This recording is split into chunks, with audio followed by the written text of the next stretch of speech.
Joining us on the program now from the Charity Vision West, Brook Turner. Kia ora, thanks for your time today. Thanks for having me, Andrew.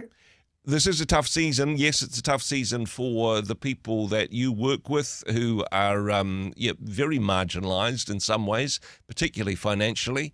But a tough season for everybody. And honestly, it's a tough season to be running a charity, perhaps. Yeah, absolutely. It is. It is tough out there for people. And, just walking through the car park of Vision West yesterday, and I met a mum who was shopping at our social supermarket for the very first time. And I asked her, what sort of brought you here today? And she said, well, I've got teenage kids. My husband and I work, but we're just finding the cost of groceries, cost of utility, cost of rent is just so much. Yeah. And I said, what difference will this shop do for you? And she said, well, I've got all my staples here. And she started showing me, the flour and the pasta and the rice and the broccoli and that sort of thing. And said, this enables me to buy the protein, meat, because I've got teenage boys and they need the meat to fill them up. Otherwise they eat me out of house and home.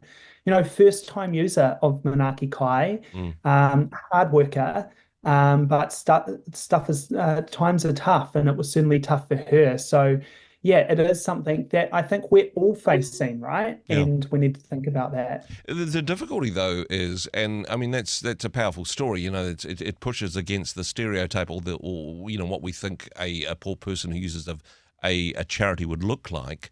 But in order to provide that service, you're also dependent upon the charitable donations of other people in your community, also who are having a tough time. Less money to go around. Is it impacting the charitable sector more broadly in terms of donations given, do you think? Yeah, it absolutely is. Look, it's one of those really difficult things when, times are tough. People who are doing well are doing less well. And so they have less to give to those organizations that they go, hey, I really love it how Vision West or the City Mission or Salvation Army or whoever the charity is, how they support people in my community. I'm going to give that little extra or that cream on top to them, or a portion of it to them. So we're definitely feeling that. Other charities will be feeling that. But, in the midst of that, I'm always surprised, Andrew, with people's generosity. Yeah. I'm always so incredibly surprised by our donors who actually stay faithful in tough times. And also for people who are giving in different ways. They're asking to volunteer. I heard a story recently about an idea that said, in the last 180 days, think about an item of value that you have in your home that you haven't used. Yeah. And if you haven't used it in the last 180 days, how valuable is it to you?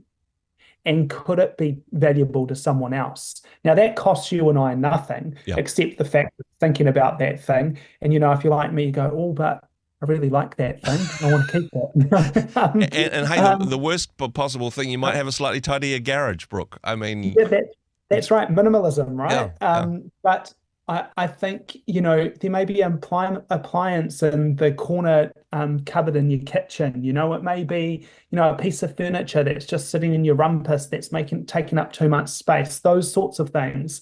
So it's not always, cold hard cash that we need to think about. It's like, what are those other things we can give? And of course, the other thing is time. Yeah.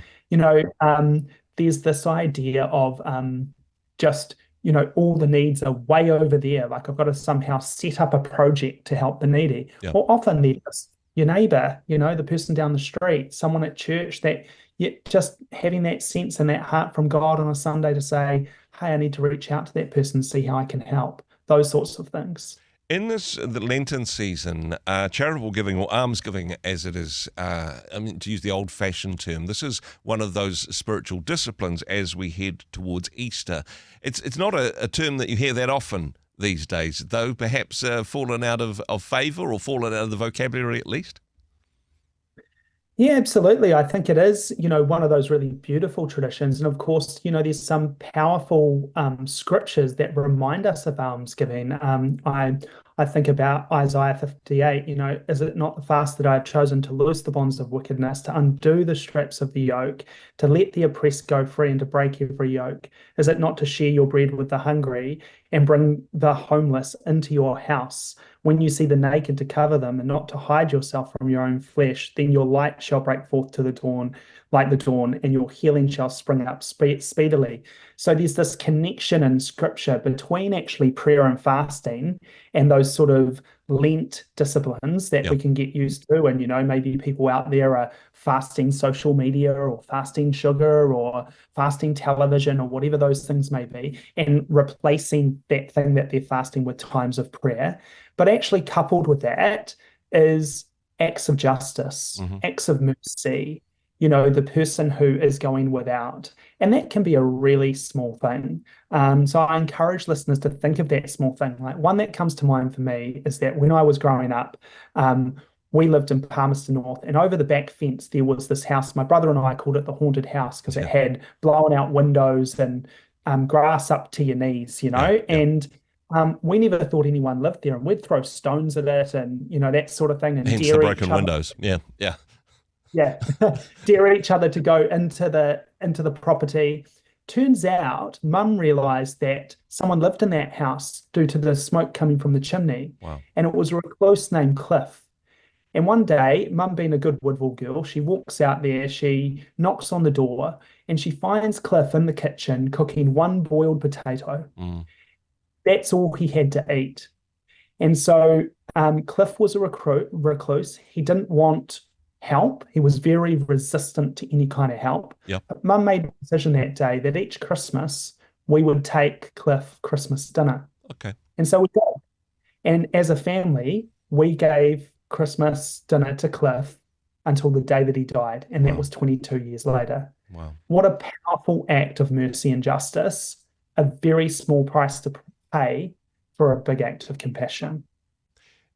That's an amazing story, and hey, thinking of things in the context of Lent as well, because I know for some people, those acts of self-denial, for example, if you're giving up meat for Lent, then there's an opportunity, isn't there? The money that you're not spending on meat, which is probably the most expensive thing in the supermarket at the moment, you could give to a charity so that somebody who goes to the food bank can afford to buy meat for their hungry teenage boys. We don't need to go into debt in order to be generous. We can just take what we're spending and reallocate it towards others. Absolutely. And I think the power of generosity, isn't it? Like I liken it to there'll be gift givers out there, and I'm a bit of a gift giver, Andrew, and I love nothing more than we should talk about this offline actually, like but then thinking about a friend and what they really love and getting that for them. It can be something small like their brand of coffee or, taking them to their favorite cafe or going and seeing a sports match with them because they love a certain kind of sport. Yeah. But I love gift giving. And actually, that can be just coming from a spirit of generosity. But for those who don't have, the smallest gift can make the biggest difference, right? Yeah. So what gift can you give? It's not the size of your gift, but it's actually the heart behind your gift and what that can mean to the recipient. And are you only giving to those who you know, who maybe are okay, or could you give something to someone who you don't know or you're just acquainted with who's not doing okay? Yeah. And I think there's a proportionality with that as well, that it's if we give gifts to somebody people that we know and love, and they're able to reciprocate and give us gifts, it's a there's a no-sum game there really. But if we give generously to people who aren't able to reciprocate or who perhaps we will never meet, that's a different proposition altogether, isn't it? It absolutely is. And, I think one of the things and one of the challenges facing us right now is people can live in the overwhelm. There is Yeah. so much that's hitting us every day. If you're engaged with the media, what's happening globally, cost of living, climate crisis, all of these things, homelessness, geopolitical tension, that you just end up feeling overwhelmed and just go, well, I'm just going to do what I can Yeah. in my world. And you sort of can close those shutters to sort of being open to need because you're like, there's just so much need. Yeah. How do I help? And I think a response to that is one, just to have the practice of prayer and contemplation to go, and this is what Lent does so well, to say, God, what is it that you might want me to contribute to? And then just where is the light that you need to shine in your community, in your context, in your neighborhood today, Yeah. and how can it make a difference? And yet, don't get caught up in all that big stuff. Do small acts often that make a big difference. So that would be my appeal to the audience today. And whether it's inviting the old guy across the fence for Christmas dinner, or perhaps in the context of Easter, hot cross buns on Good Friday. Find a place to start, pray into that and lean into that as we head towards Easter. Brook, thank you so much for what you do at Vision West. Thank you for the vision that you share with others and the encouragement that you bring. If people wanted to find out more about what you do and prayerfully consider supporting your charity financially or in other ways, what's the best way of doing that? Yeah, so you can just go to our website, visionwest.org.nz, and I would say we are doing a rough sleepers appeal right now to make sure that those who are out on the streets, who are struggling to find a place to stay, that our outreach team can get them things like blankets and the food that they need that they can have on the streets that's easy to cook and that sort of thing. And if listeners want to support with that, that would be fantastic. Visionwest.org.nz. Brook, thanks again for joining us. No worries. Hey, thanks very much for joining us in the Rhema studio. Thanks very much for watching the interview. It's kind of nice to have an audience, actually. And if you did like what you watched, then do give us a like, do give us the thumbs up. And if you'd like to see more interviews like that one, or perhaps even better, subscribe and those interviews will come straight to you. Don't forget to turn on your notifications, and we'll see you in the next one. Cheers.